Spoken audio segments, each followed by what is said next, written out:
Jadi kita RCL 95,7 kami ada bersama Anda. Sahabat RCL, saat ini Nia Junandi dan juga Bu yang bertugas. Kita ketemu tokoh-tokoh hebat hari ini. Alhamdulillah ya, bisa dikasih kesempatan ketemu orang-orang hebat yang udah lama nggak ketemu. Ada Bu Arum sebelah kirinya yang ibunya selalu cantik gitu kan, yang lama nggak ketemu. Iya, sehat. betul. Alhamdulillah. Ada Pak Helgi juga, ini mungkin tokoh baru yang kita ketemui hari ini. Pak Helgi sehat? Alhamdulillah. Alhamdulillah bisa ngobrol hari ini, bisa ketemu dalam kondisi yang baik. Bu, udah lama kita nggak ngobrol ya. Iya, betul. Dan kalau itu kita tahun berapa tahun yang lalu itu ngebahas sama simfoni ya, sama Iya. desa. Hari ini kita dengan tokoh yang lain ya, jabatan yang lain Bu Arum ya. Jadi Opsiga. Opsiga itu apa sih, boleh jelasin nggak? Opsiga itu singkatan dari operator sistem sistem informasi gender dan anak. Oh, gender dan anak. Orang mungkin mikirnya keluarga kan Opsiga, ternyata gender dan anak. Iya. Berarti konsennya di gender dan anak. Iya. Tugasnya ngapain? Perannya ngapain di Sukabumi? Iya, Opsiga itu kita selain jadi operator itu juga pendampingan kasus terhadap gender dan anak. Dan memang fokusnya di gender dan anak ya. Iya. Di gender tuh berarti nggak mandang dia perempuan atau laki-laki ya, Bu? Betul. Jadi semua kasus sosial itu didampingi oleh orang-orang Opsiga ini. Berarti ada di tingkat Sukabumi dan di tingkat kecamatan. Iya, betul. Oh, di tingkat kabupaten dan kecamatan. Karena Bu Arum ini dari kelembagaan di Kabupaten Sukabumi dan Pak Helgi dari kecamatan Bojong Genteng. Jauh-jauh ya Pak ke sini. Mudah-mudahan kita bisa ke sana sekali-kali ngeliat kasus-kasus di sana seperti apa gitu kan ya. Iya. Tapi Opsiga ini lahir dari kapan emang Bu? Ada di Sukabumi itu dari kapan?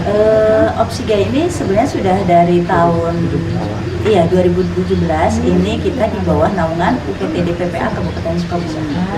Ya, dari Dinas DP3. DP3A gitu kan ya, karena memang DP3 itu sebenarnya nggak bisa nangani cuma perempuan sama anak. Wah, kasihan bapak-bapak nggak ditangani yang cowok gitu kan ya, maka hadirlah Opsiga ini. 2017 berarti udah cukup lama ya sebelum adanya COVID. Iya. Sejauh ini kasus yang paling banyak tuh di Sukabumi perempuan dan anak-anak tuh paling banyak anak-anak kan, perempuan kan atau laki-laki atau sama aja sebenarnya? Kalau berbicara kasus itu paling banyak itu perempuan dan anak. Ya, apalagi untuk sekarang itu anak juga lumayan tinggi di Kabupaten Sukabumi. Ini kebetulan saya juga pernah duet ini sama Pak Helbi ya untuk kasus di Bojong Genteng itu kasus PKDRT ya. Bagaimana kita bisa menyelesaikan kasus PKDRT ini? Kita kembali lagi ke korban. Apakah kasus ini mau diselesaikan secara keluarga atau mau lanjut? Tapi kita juga melihat KDRT-nya itu separah gimana sih gitu kan. Waktu itu kan apa ya, hanya miskomunikasi ya. Sebenarnya hanya miskomunikasi. Istri pengen disayang dengan bahasa mungkin ya. Cuma suami itu kan terkadang suami itu ada yang cuek gitu ya.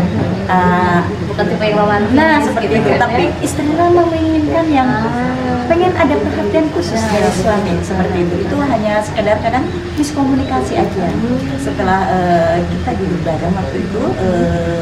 Kita di Polsek Bojong Genteng ya, karena ada pihak hukum juga, pihak penengahnya juga, selain dari kami Opsiga gitu kan, kita kembali lagi juga ke korban dan ke keluarga ini. Mau dibawa kemana kasus ini? Kita juga tidak boleh, oh kasus seperti ini ya udah nggak usah dilaporkan, itu tidak. Tapi kembali lagi Kembalikannya ya ke korban. Apakah ini mau dilanjut ke proses hukum atau mau memediasi? Itu kalau untuk PKDRT ya seperti itu. Tapi berbeda dengan kasus kekerasan seksual. Kebanyakan itu betul. ada juga PKDRT yang sekarang ini kita dampingi itu lanjut ke proses hukum. Itu yang kasus lagi viral ya di media sosial. Tapi ini versi Sukabumi nih. Oh iya betul. Iya. Tadi juga Bu Arum sempat cerita kisi-kisi. Sebenarnya apa ya misalnya yang ini ya, Iya. kayak si Agus itu ya, Iya, yang 3 Agus itu. betul. Yang ada kasusnya di Sukabumi ya. Iya. Itu kayaknya untuk sebagian masyarakat yang belum paham, belum tahu beritanya, memang ada kasusnya. Baru banget. Baru ya. Untuk kasus versi Agus Sedih, tapi versi Sukabumi nih. Ya, Agus Sedih versi Sukabumi, ya, betul. Ini kejadiannya tuh pas di penghujung tahun. Kemarin. Iya, itu tanggal 29 Desember di penghujung tahun sekali, dan hari ini sedang proses untuk proses hukum karena korbannya lumayan banyak juga ya. Sama banyak juga. Iya, ini penyiraman air keras. Kalau Agus Sedih itu kan korban hanya satu. Kalau di Sukabumi ini luar biasa, korbannya banyak sekali. Iya, korbannya itu ada 7. Dan semua perempuan usia mahasiswa lah gitu ya? Remaja gitu? Tidak, Apa sekolah? ini bukan, ini kasus PKDRT. Kita Jadi korbannya seperti tadinya mah sasarannya hanya satu ya.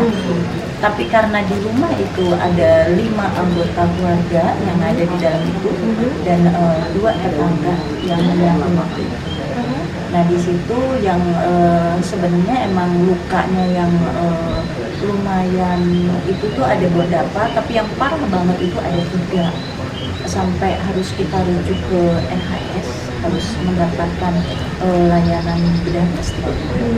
Nah di sini tuh saya sebagai pendamping itu koordinasi dengan DP3A, DPPA khususnya, bagaimana cara penanganan kasus ini gitu kan, karena PKDRT itu udah dijamin BPJS. Oh iya gitu. Betul ya. Kita kan bingung juga kan, ini dana biaya untuk operasi mau dari mana, biaya rumah sakit mau dari mana, belum biaya keluarga korban ini kan sehari-hari juga butuh kehidupan gitu kan. Di situ kita selalu yang namanya 3K. Apa tuh? Koordinasi, komunikasi, dan kerjasama. Iya betul. Biar kan tingkatan kawan kerja. Lintas sektor tentunya iya, ya, karena kasus itu kita tidak bisa menyelesaikan sendiri. Iya betul. Kan? Nah setelah itu di ujung tahun itu kami PT DPPA itu berkunjung ke sentra olahraga. Kita berupaya untuk mengajukan bantuan biaya operasi bagi korban di liburan. Jadi yang harus maksudnya biar sama ya kasusnya, biar dipahami. Jadi si pelaku ini nyiram 7. Sasarannya tuh 1 istrinya, tapi karena anaknya sudah membaca nih gerak-gerik dari pelaku ini, karena sebelum terjadi penyiraman itu kan ada percecokan ya terlebih dahulu. Itu sudah dibaca oleh anak-anaknya itu, pasti hari ini bakal terjadi sesuatu gitu kan. Nah, begitu pelaku ini datang, ini pelaku itu kebetulan kerjanya di luar kota, sudah membaca gerak-geriknya anak-anaknya ini. Nah, di situ kejadiannya itu di pagi hari, sekitar jam 8 pagi ya. Betul. Jadi sasarannya ke 1, tapi karena ada orang-orang lain ini, akhirnya disiram juga yang lain. Iya, ada yang kena pas di lantai ya. Di lantai itu mau nyampe kan licin, kepleset jatuh, jadi ya kaki paha gitu lumayan. Ya, yang tadinya ingin membantu, tapi malah menjadi korban juga. Ya, ini gara-gara si Agus itu tadi ya. Betul, Agus versi Sukabumi ya. Agus versi Sukabumi ini ya, aneh-aneh aja gitu kan ya. Tapi yang jadi pertanyaan, si Opsiga ini sebenarnya kasusnya tuh menangani permasalahan apa aja? Memang cuma KDRT kan? Atau permasalahan lain pun dibantu oleh Opsiga? Iya, kalau Opsiga itu seperti ini ya, kantong Doraemon mungkin ya. Oh iya, benar ya. Iya, di situ yang sifatnya sosial, itulah. Nah, yang namanya juga kantong Doraemon ya. Entah kasus PKDRT, kekerasan seksual, ataupun kasus bullying, ya, ataupun juga TPPO, ada juga bagaimana dengan lansia perempuan terlantar.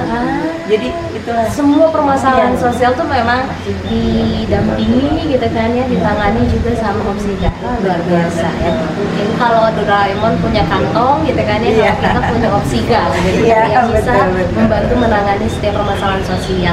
Tapi yang pengen ditanya tuh ke Pak Helbi sebentar. Pak Helbi ini berarti perwakilan dari kecamatan Bojonggede. Kalau si Opsiga sendiri ada di beberapa kecamatan ya? Sebetulnya dari 40 kecamatan, 47 semuanya ada. Semua ada. Iya. Berapa orang berarti? Satu kecamatan Satu satu kecamatan tugas. satu orang. Dan Pak Heldi ini merupakan orang yang bertanggung jawab di Kecamatan Bojonggenteng. Iya. Kalau Bojonggenteng sendiri memang kasus-kasus sosial itu banyak apa seperti apa Pak? Kalau disebut banyak ya sebenarnya nggak terlalu banyak, karena dilihat dari peta Kecamatan Bojonggenteng itu termasuk yang paling kecil dari Kabupaten Sukabumi setelah Kecamatan Kebon Pedas. Jadi kalau dilihat dari kasus kekerasan, kalau dari setahun itu mungkin ada sekitar 3 sampai 5 gitu. Kasus tuh pasti ada Ya, deh setiap pasti tahun, ada.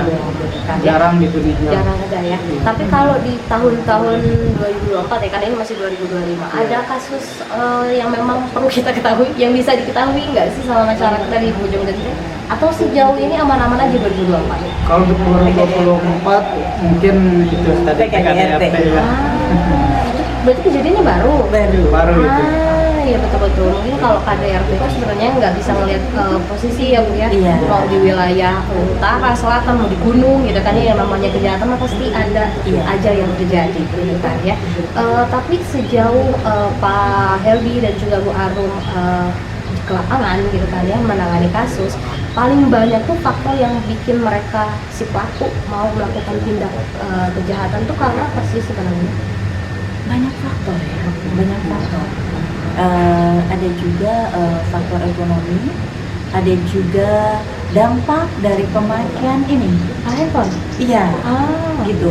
Karena juga tidak sedikit tadi yang saya sampaikan, kasus anak juga lumayan tinggi ya, karena ada di beberapa kecamatan yang hari ini kita tangani juga kasus pelecehan seksual itu pelakunya juga anak. Hah? Iya, Bukan anak SD. suara. Ya. SD? Iya betul. Ya Allah. Dan hari ini baru ya, karena baru pelaporan itu minggu kemarin, berarti baru banget ya. banget kan? Heeh. Itu juga pelakunya juga anak kelas 6 SD. Sukabumi. Betul.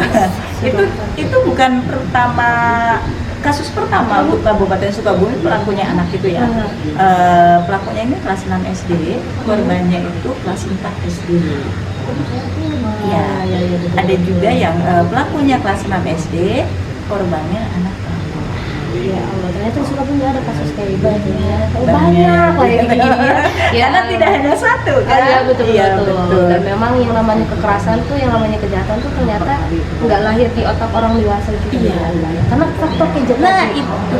faktor gadget. Tapi si Opsika sendiri ada nggak sih Bu kegiatan-kegiatan program yang memang bentuknya pencegahan supaya kekerasan tuh tidak terjadi lagi, tidak terjadi lagi? Ada, itu kebetulan kan di IPTD juga ada programnya ya. Kita itu ke sekolahan juga ataupun ke desa-desa, bagaimana juga tingkat desa itu meminta permohonan untuk sosialisasi ke kecamatan itu atau ke sekolah-sekolah di Kabupaten Sukabumi. Kalau saya pribadi dari lembaga itu, terkadang dari TK pun ada yang meminta bagaimana mencegah kekerasan, pengenalan, pencegahan kekerasan seksual sejak dini. Biasa. Jadi memang harus sejak dini juga anak-anak harus dikasih paham ya Bu. Iya, betul. Yang memang bentuk kekerasan seksual itu seperti apa biar mereka tahu. Luar biasa. Sebenarnya pengen ngobrol lebih panjang lagi, tapi mudah-mudahan next waktu bisa menyempatkan ya Bapak Iya. Ibu waktunya, tempatnya supaya kita bisa ngobrol. Ternyata kasus kekerasan khususnya kekerasan seksual di Indonesia, di Sukabumi anak-anak tuh ternyata banyak kasusnya. Iya. Mudah-mudahan bisa dibahas nanti. Kalau Iya. tadi nggak bisa juga sih, kalau kekerasan seksual nggak bisa diundang ya Bu ya. Ada juga yang sudah mau terbuka gitu ya. Oh, ada, iya. ada yang sudah terbuka. Aha. Dan satu lagi nih yang versi Agus juga ya, yang hangat nih, yang Agus Buntung itu juga ada di Sukabumi. Luar biasa. Ternyata Sukabumi itu tidak sesejuk cuacanya gitu Iya, ya. Ternyata di betul. dalamnya permasalahan sosialnya panas banget. Mudah-mudahan bisa kita bahas nanti. Tapi terakhir sebelum kita tutup pembicaraan kita di kesempatan kali ini, ada yang ingin dipesan nggak Bu? Ingin disampaikan pesan untuk masyarakat, khususnya untuk orang tua yang punya anak-anak yang memang harus dijaga. Ya. Kalau saya pribadi pesan untuk orang tua itu tolong jaga baik-baik anak kita, karena anak-anak itu bukan hanya tugas orang tua atau tugas sekolah, tapi tugas kita semua. Terkadang ada yang anak itu baik banget di rumah, tapi karena faktor lingkungan yang sangat kuat itu terkadang anak bisa melakukan yang di luar ada di dalam pikiran orang tuanya itu bisa dilakukan anak itu di luar rumah. Itu jadi mari kita jaga anak-anak kita bersama-sama. Gitu Oke, sih. dari Pak Habib boleh ditambahkan? Sudah mewakili. Oke, kalau gitu luar biasa. Dan sama tadi tuh jangan lupa ya, kayak Bu Arum bilang, jaga anak kita bersama-sama. Walaupun Iya. anak itu anggap juga harus dirawat gitu ya Bu ya. Betul. Jadi jangan sampai nganggap itu anak orang lain ditelantarkan begitu saja. Kalau gitu terima kasih Bu Arum dan juga Pak Habib sudah mau diajak ngobrol hari ini. Mejunani dan juga kru yang bertugas. Insya Allah kami ada di sana.